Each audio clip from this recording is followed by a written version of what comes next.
All right, so the African Union and SADC observer missions say that Zimbabwe's polls are free and peaceful, but have stopped short of declaring it fair and credible just yet.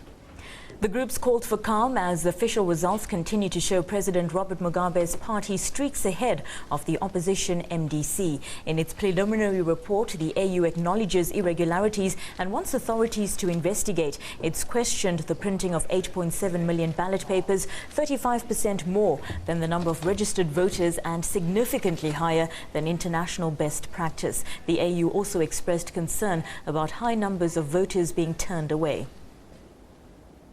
Our reporter Mahlatse Gallens spoke to the SADC's top election observer, Bernard Membe.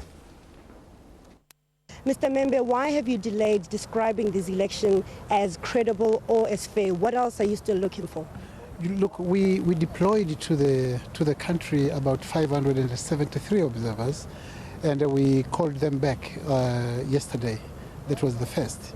And so we were not in the position to rush to judgment and to rush to say whether this election was credible or fair. But at least the most that we got immediately was that this election was very free, this election was very peaceful. These are the two tenets, these are the two issues that we collected from across the country.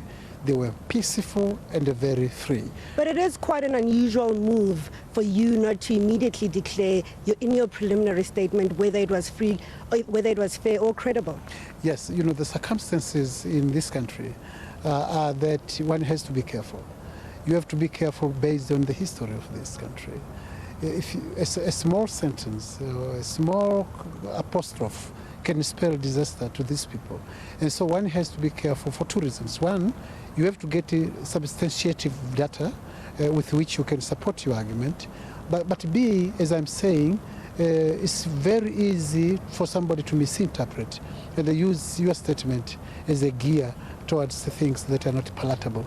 And so we said, when it comes to credibility or fairness, we could have said so, but we need data on the ground.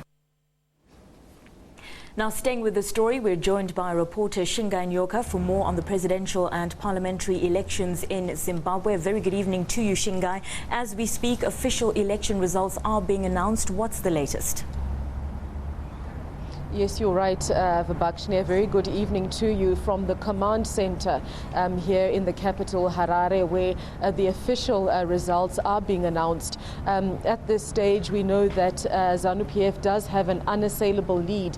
It's managed at this stage to already have a two-thirds majority in parliament. So far, 137 seats that it's won in a parliament of 210 seats. And so far, the MDC has won 48 seats plus one independent. So really at this stage there's been a whitewash, if you like, in this particular election against the Movement for Democratic Change. The presidential results, we're told, could be expected as early as Saturday or Sunday. The Electoral Commission eager to wrap up this process as quickly as possible. Shingai, the MDC has been crying foul for a while now. Any plans coming out of their camp about how they're going to deal with this? At this stage, there appears to be a level of disorientation with the Movement for Democratic Change.